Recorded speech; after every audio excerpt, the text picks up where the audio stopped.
2025년 9월 1일부터 예금자 보호제도가 전면 개편된다. 이번 개정은 금융회사 파산 시 소비자 보호 범위와 방식에 큰 영향을 미친다. 기존에 비해 보호 대상이 확대되고 보호 한도는 1인당 금융회사 기준에서 금융그룹 기준으로 변경되며 적용 가능한 상품의 범위도 조정된다. 이번 영상에서는 개정의 배경, 핵심 내용, 세부 조항 해설, 실전 사례 분석, 자산 분산 전략, 보호 제외 항목, 제도 활용 시 주의점까지 모두 다룬다.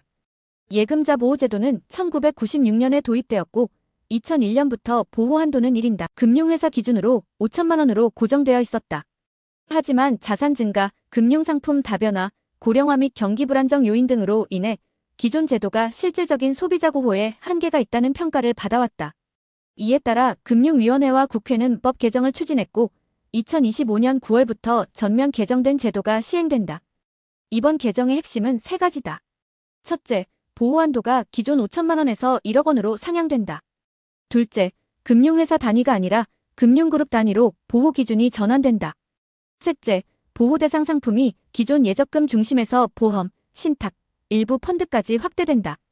예를 들어 KB금융그룹 소속의 국민은행, KB손해보험, KB증권에 각각 5천만 원씩 예치해도 총액이 1억 원을 넘는 경우 보호 대상에서 제외된다.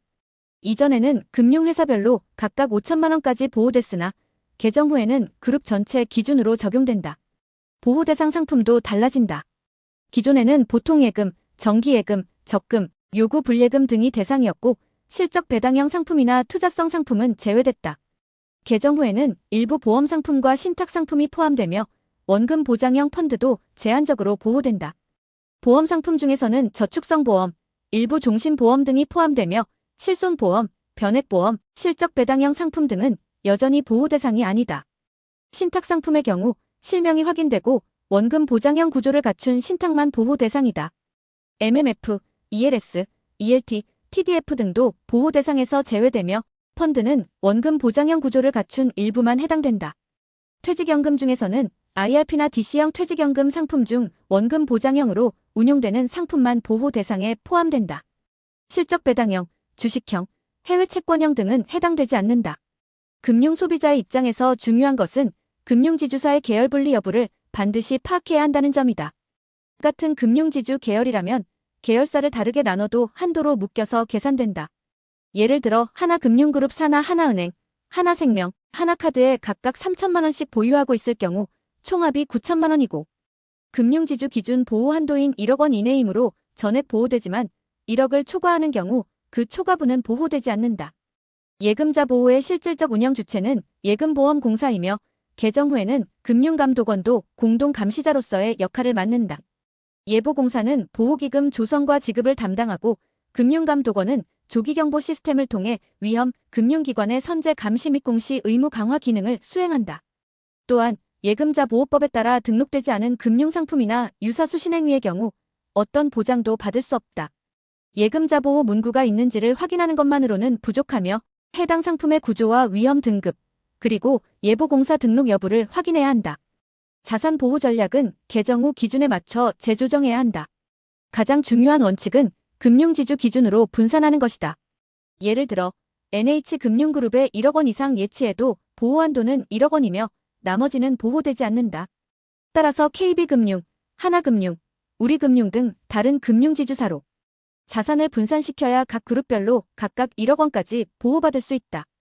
또한 상품 유형별로 구조를 정확히 이해해야 한다. 원금 보장 조건이 명시되지 않은 상품은 대부분 보호되지 않는다. 특히 실적에 따라 수익이 달라지는 변액보험이나 펀드는 구조적으로 예금자 보호제도의 적용을 받지 않는다. 과거 예보공사가 지급한 사례들을 보면 평균적으로 지급에는 1에서 3개월 정도 소요되며 그 과정에서 구비서류 및 확인 절차가 필요하다. 파산저축은행 사례에서는 예금자들이 보호한도 이상 예치한 경우 일부 회수는 불가능했다. 회수를 위해서는 파산재단의 자녀 재산 배분이나 민사소송 등의 절차를 통해야 한다. 이는 시간과 비용이 발생한다. 예금자 보호 문구가 부착된 상품이라 하더라도 보호가 적용되는 금액과 조건을 상품별로 확인해야 한다.